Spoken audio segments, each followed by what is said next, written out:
Welcome.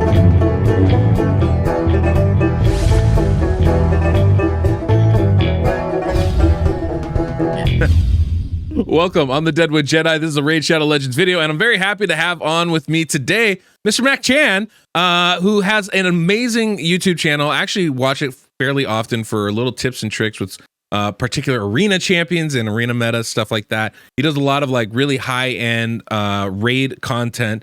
So if you have a lot of really good champions, or you want to see what that kind of approach is, he's definitely someone to watch. I just watched him pull like 600 soul shards the other day, and it's awful, and he felt horrible about it. I could see when I was watching.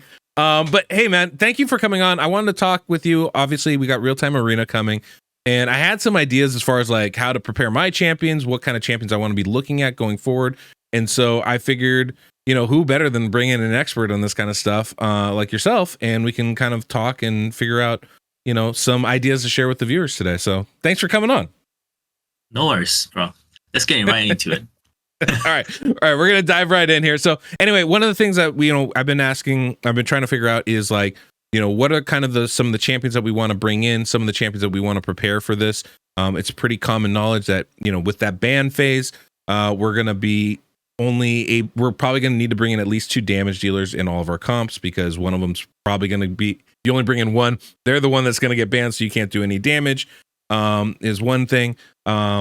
So like, what are your thoughts, just I guess generally about it, and I clarify for the viewers, we're probably talking maybe not the highest, like, pushing the top numbers, but in that gold stage where you still can't have dupes in there, you can kind of cancel out where somebody else has, in that, high level, but maybe not like the top, 0.1% of people, but yeah.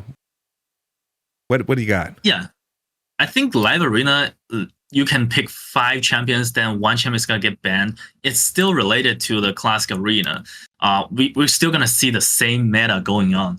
So I think currently for the classic arena, the meta is really evolving around 2 champions, Terrace and Marichka, the 2 new Void Legendary from the Bannerlord faction. Both of them are super OP. And if I had to pick one, I think Marichka is more OP than Terrace, because she got a crazy revival kit.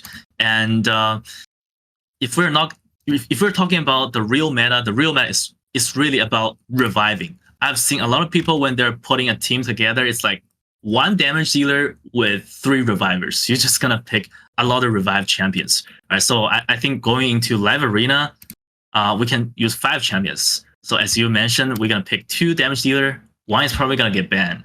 So I would also pick 2 revivers, and 1 also probably gonna get banned, and maybe 1 support champion like Man of Sirius or Ramantu that can strip, or Prince Kaimar. Yeah, and I think one interesting thing is, I think speed team is also going to work, because people don't know who your fastest champion is, right? Right. It can be Sifi, it can be Arbiter, or it can be Lady Kimmy, and yeah, what do you think? What's your thoughts on team composition on live arena?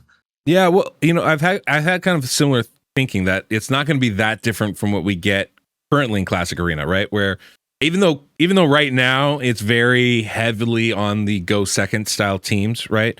Where it's like, I'm going to let the other team go, let those reaction gear pieces fall off and whatnot. I do feel like going first is actually going to be more viable in this one, because you can't predict what the other team's fastest champion is, or you can always bring in multiple identities of that, right? So I can definitely bring in, an Arbiter and a Lysandra and say, well, I don't care which one you pick, one of them is going to be going, and I'm going to be in really good shape. And so I feel like you can kind of build a team like that. I actually feel like it's a little bit harder to build a go second team, because you don't know exactly who's going to be going in what spot, who's going to get banned, and that can make it almost as tricky. But I feel like the more important thing is going to be bringing in, champions that I actually have been shying away from, because I feel like arena, you build all towards one thing or another, but I feel like it's going to be a lot more of those hybrid champions, where we're talking champions like Ragash, who I think is going to be really, really good for this, or champions like Ray, even champions that can do not just damage, but also debuff the enemy, CC the enemy, or strip, buffs off the enemy. I feel like that's going to actually start taking a little bit more meta spot because you don't know who's getting taken away. And so having that flexibility could be really, really advantageous. And since the other team doesn't know how you're building them, that's also an advantage as well, right? Right. Yeah, I think like it's very important to bring more support champion. For example, we have Lady Kimmy, right? We have Yumiko and Kaimar. These two can reset each other. I think that could be a fun trick if they don't ban it, right? Also, like what I think Warlord is probably not that important in live arena, because even in the current meta, we are not seeing a lot of Warlord. Yeah. Right. Like maybe I can send you a screenshot of last week's leaderboard. Will you be interested in that? Yeah. So maybe you can show the viewer what the leaderboard looks like. So these are basically the champion that are super good, and actually not all of them are pay to win. All right, like champion like Ultimate Death Knight. This is basically a free champion everyone can get, and it's really good in real time arena. I think because if you put Ultimate Death Knight on your team, who's gonna ban him, right? Like if you see an enemy using Ultimate Death Knight, are you gonna ban that Ultimate Death Knight? I don't think Probably so, not. right? Right. That's gonna make Rodos completely useless. A very good pick, a champion everyone can get. All right. Yeah. And then I think you can use Mithrala, another free champion, basically free champion, or you can use Pythion. I always think Pythion is the Duchess 0.8, very close to Duchess. Yeah, that's a good and I like that one. 0.8. It's like almost there. Yeah, almost there. And if you put these champions on your team, I don't think the enemy is gonna ban them, right? So I think it's a very good pick. Yeah. I agree with that. I think Mithrala especially is going to be one of those champions where it's almost going to be a race to see who picks it first. It's the only champion that you know can resist the enemy debuffs, right? Because it's so easy to build that resist super high, even if you don't actually build it that high. You have a really good chance of resisting everything, right? So I feel like that's a really nice, especially if you're going with a go second style team. Having that instant cleanse, you don't have to worry as much about bombs and other problematic things. So that could be really, really nice. It's crazy looking at this list. How many champions? Everybody has like a Marichka, and most of them that's what I have was that. Talking about, right? It's crazy. Like for top level, you just gotta have these two. Yeah, that's absolutely wild. But yeah, you're right. I think Ultimate Death Knight. I'm wondering, do you think champions like Ronda are going to have a really strong place in this because of that, or is that just not really much of a counter? Obviously, Romantu would be in there, but you mean the counter to Ultimate Death Knight? Yeah. Just to like kind of deal with it. We were talking about those hybrid champions. I feel like she kind of fits that mold, right? As soon as you see the other team pick Ultimate Death Knight, you go, well, I can toss in Ronda as an alternate damage dealer, a debuffer. And maybe that. But actually, I have a question. Can you see the 5 champions the enemy pick when they're picking them, or you can see it after they pick them? So the way it looked in the videos that I've seen is basically you each pick one, you each pick two, and then you pick the last one or two or something like that. So then, you pick Ultimate Death Knight last, right? What'd you say? Like you pick the Ultimate Death Knight last, so the enemy can't counter it. Yeah, probably. Well, I mean, and that's the other thing too. Like once you get to these higher levels, though, if you don't, I'm pretty sure there's no dupes, right? So like if I pick Ultimate Death Knight, you don't get that option anymore, which I think is which is really interesting too, and I think adds a nice little layer of strategy to it, which I hadn't really anticipated before. But I think that would definitely be something that's kind of a nice little move. So I'm curious though, like is that you were saying revivers are going to be really key. Are there any revivers that you're like, this is the one, like your top level kind of pickups for that type of role? Top level is Duchess. Duchess always number 1. Without a question. Duchess always number 1. And Duchess, right now, Marichka is number 2. And I was mentioning you pick at least 2 reviver. I think you can definitely pick more than 2. I've seen right now people in Arena pick like 4 reviver in the same team. With Marichka, Duchess, Sifi, and Python, maybe build a team like this, they can finish top 20. People just can't beat that team. It's gonna take people like 5 minutes to beat them. Well, okay. Then here's a separate question. Then in real time arena, does it benefit you to build that kind of a team? I keep seeing people being worried about that. I don't see the advantage because you're not advancing unless it's like arena now, where once you're at the top, it's you just don't want to fall. The thing is, I don't see much advantage. Troll it. People build a troll team. They go always in a there troll out and there. put it on auto and just wait for the opponent to quit. That's gonna be fun, And I think on Racial Legends, their official video, they're mentioning that you cannot build a stall team because I think the time limit is 30 minutes. If you cannot finish the battle in 30 minutes, you both lose. But I think you can still build a stall team. You can still build a stall team because I think like if you just go in there with a team that doesn't have a reviver going against a stall team, you can still lose, right? Yeah. If you are seeing people picking 5 champions with only 1 reviver, you ban that reviver and you put a stall team in there and you can win. That's one strategy, I think. Yeah. That's annoying. I don't like this at all. I think that's a terrible This is idea. annoying. Yeah. But I figure they'll be able to counter that by lowering that time limit if needed, at some point, and make it a little bit, less problematic. They should lower it to 5 minutes. 30 minutes is too much. I agree. But any game, there's always going to be someone that's going to want to troll it. So I don't know that that's as much of an issue. I don't think it's going to be as prevalent as some people feel like it might be, but I could be wrong. Some people like to really troll. So yeah, that's why I recommend people to bring in like 2 revivers. If you bring 1 reviver, that reviver gets banned and you're going to lose. Yeah. Well, how many champions, I guess, are you prepping for this? I mean, you guys haven't seen MacChan's account. He's got a nice account. But you have more than a few champions that you've built and have ready for arena. Like, how many champions are you expecting to have ready? I figure we need at least 10, right? In case 5 of your first choices get banned. 10 should definitely be enough. You don't need like 20. Right. You need like, I think maybe 1 single target nuker and 1 AoE nuker, 1 or 2 AoE nuker. And you need Romantu, you need Might and Cirrus, definitely, right? And you could use somebody to strip buffs, timer, somebody to strip buff, and you need, I think, 2 speed booster, right? One is fast, one is not as fast, but the enemy won't know. That's fine. Well, one of my secret sauces has been for my bomb team has been Cythalia. I think it's just been amazing for that, being able to strip buffs and turn meter boost the team.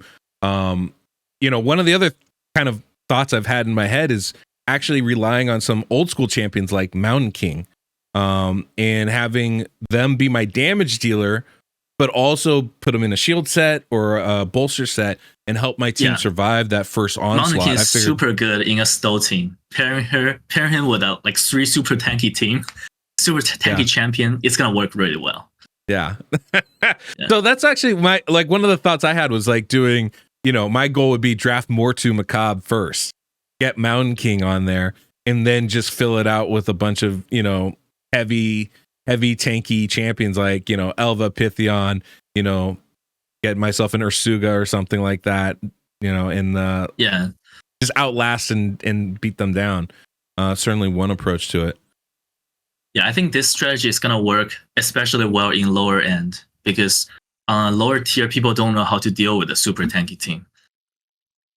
Yeah, that's very fair. What's your go-to team? Do you have a team that you're ready to go? Can you share your secrets? I know the top end plat people like to keep tabs on each other. Actually, I don't have anything prepared. But I'm going to use Duchess for sure. Duchess, Sifi, Rhodos. Since I don't have any of Terra's Merchka, so Duchess and Sifi and Rhodos, this is going to be 2 champions I use the most, definitely. Like, in high-end arena, even if I've seen people use Ultimate Death Knight, I'm still going to use Rhodos because I know it's going to be a long battle, but I can still take them down with my Rhodos. Yeah, because, that's true. I think most of my people in any top level clan, they have a very, very strong Rhodos.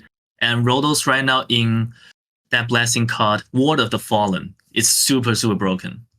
Yeah. Rhodos is an incredibly good champion for this, and especially when you compare him with Diffie, it just makes such an amazing combination because he's so hard to kill and then so easy to bring back. Right, but if you don't have Steve, you can still use him. Just use him with a Duchess. It kind of works the same, but not as good. It still works. Well, some of us aren't as lucky enough as you to have a Duchess. Okay, so wait, you don't have Duchess? I don't have Duchess. I've been playing this game forever. Don't have Duchess. Here's one for you. I don't have Farrakh in the Fat. How's that for a crazy champion not to have? You don't pull enough shards. That's clearly that's my fault. I agree. Well, how about champions like? I'm sorry. Go ahead. No, I was just saying, like, Duchess was my third legendary on my account. I got it in 2019, and I only got one copy up until today. It's worth it. It's an amazing. I'm so jealous of you. I have a +3 Candrafon, and I keep just wanting my Duchess so I can utilize them fully. Very frustrating. Okay. What's it called? What about champions like Hegemon? Kind of more specific champions that are like a little bit unique. I think I was gonna mention Hegemon because I think Hegemon is gonna be a very, very good counter to a speed team, right? Because I was mentioning speed team is super good, but if you see enemy pick speed team, you could kind of pick Hegemon. Right? It's gonna be a very good counter. I agree. Yeah. Okay, I have 2 questions left for you, and then we'll call it here. First question is, I think Stone Skin is incredibly prevalent. We all know this. It's everywhere in this game right now. Because you need because bomb teams are kind of hard to put together, right? You generally want increased accuracy because the champions need so much attack, right? You need, a couple, one or at least one. Usually you kind of want 2, bomb champions to go off. You want to go first, right? There's so many things to set up a team like that. How is Stone Skin going to impact things? Are we still going to be able to build bomb teams? Like, what is our approach to dealing with that, you think? Yeah, about Stone Skin counter, I think most of people in top arena right now, they just use Georgia. I see you have Georgia on your account. That's just the choice most of people go with. That's why, like, based on the leaderboard screenshot I sent you, you don't see any Mortal Kombat nowadays, right? Mortal Kombat was super popular, but it's basically gone in top arena. The reason being is most of Mortal Kombat are geared in Stone Skin, and Stone Skin just gets wrecked by Georgia. Yeah. And honestly, in Platinum Arena, I don't see much people using Bomb Team, but I think it's still viable. It's still definitely viable because most of the people, they build like insanely tanky champion in like top Platinum Arena. Even your bomb goes off, still not enough damage to kill them. That was why we're not seeing that many bombs. And another thing is, I think for bomb team to work, player need to release a void affinity bomb champion, right? Because right now all the AoE bombers, they are not void affinity, so it could get resisted or weak hit, something like that, and it's not gonna work. Yeah, that's actually a really good point. I think like if you want to pick bomb team, yeah, you're gonna be careful with the enemy team's composition, affinity and stuff. Yeah. Okay. All right. Well, we'll keep that in mind then. That seems just a little bit problematic for the rest of us here. That's gonna be tough. I feel like the lower levels are gonna have a harder time with that because Stone Skin's more prevalent. Counters to it less prevalent, right? Most people won't have a Gorgid, or they're not gonna have bomb champions. Dealing with Stone Skin, if you don't mind a really long battle, you can just put in equal amount of Stone Skin champions. Just waiting for the Stone Skin to fall off, then you guys begin a real battle. That's fair. That's accurate. Yeah. Okay. All right. And then my last question is, as far as I think there's strategy to picking your champions, and I think this is going to be the real trick of like, when do you tip your hand on the type of team that you're trying to build? And when do you how late do you try to bring in those counter champions to that, right? What are the key things? So like when you're going in, what is your strategy to picking your team? Are you starting off with your damage dealers? Are you starting off with your speed boosters? Like, what is your kind of are there certain champions that you're like, I just need to get these champions, and gotta be Ramontu has to be my first pick kind of thing. Well, I think it's different depending on your account. For me, the first pick is probably going to be Yumiko. I always pick Yumiko first because I have a very, very strong Yumiko account. And the Duchess is also the top priority. Yeah, Yumiko, Duchess. I'll probably save Nuker to last. You're going to pick 2 damage dealer, right? I'm going to pick damage dealer last because I think most of people have more than 3 damage dealers on their account. Yeah, that's and true. if your favorite gets banned, I think that's fine, right? So yeah, the Duchess, Yumiko, and the third one is gonna be either maybe a Kaimar or Romantu, Madame Ceres, like type of buff strip champion. And by the way, if you have Baron, you don't have to pick any of these buff strip. Baron is superior. Who? And Baron. Oh, Baron? Yeah, Baron. You don't need that buff strip. And yeah, you can use Necrit on offense as well. Necrit is super good. But Necrit is definitely really top priority. Yeah. Yeah. Well, that gives me hope. Be able to maybe, utilize my Necrit or utilize one of my Barons here. It's definitely something. I don't really want to show them off because I feel like you're going to be like, well, with that Baron, you probably need a buff stripper, but all the same. By the way, you got Georgia. Use Georgia. That's fair. That's right. That's right. He's kind of new for me, so I still haven't really built him up yet. It's like I have gear on him, but I'm like, I'm not. I gotta practice using him and figuring out what the best approach is with that guy. But very, very cool for sure. Well, great, man. This is awesome. I feel like I don't know about the audience. I don't care about them.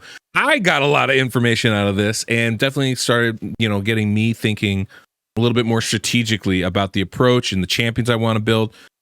Is there any, I guess just, kind of finishing off, is there any like special builds that you think we should be doing for this, or, any kind of like, is trickery kind of like in how I build a champion? Does that make any sense? Or should I really just kind of, at least in the beginning stages here, just keep with my original arena team? That's what I'm leaning with, but I'm also keep my original build. I don't know how it's going to look like. Yeah. Things going to change over time, but getting more champions on Stone Skin, that will never go wrong. That's fair. That's not a bad point. That's not a bad point. All right. Well, hey, man, dude, I just want to say thank you for coming on. I do want to say also that I am a fan of your channel. I do watch your content fairly often, and I always find it very insightful and helpful, man. So thanks again for coming on, taking the time. Thank you for inviting me. Absolutely. Absolutely. Well, I wish you the best. And guys, thanks for stopping by. Don't forget to subscribe to MacChan's channel. I'll have it linked down below, pinned comment description of the video. And, you can subscribe to mine while you're here. And that's all we got for today. So, guys, till next we meet, I'm the Deadwood Jedi. Until next time, guys.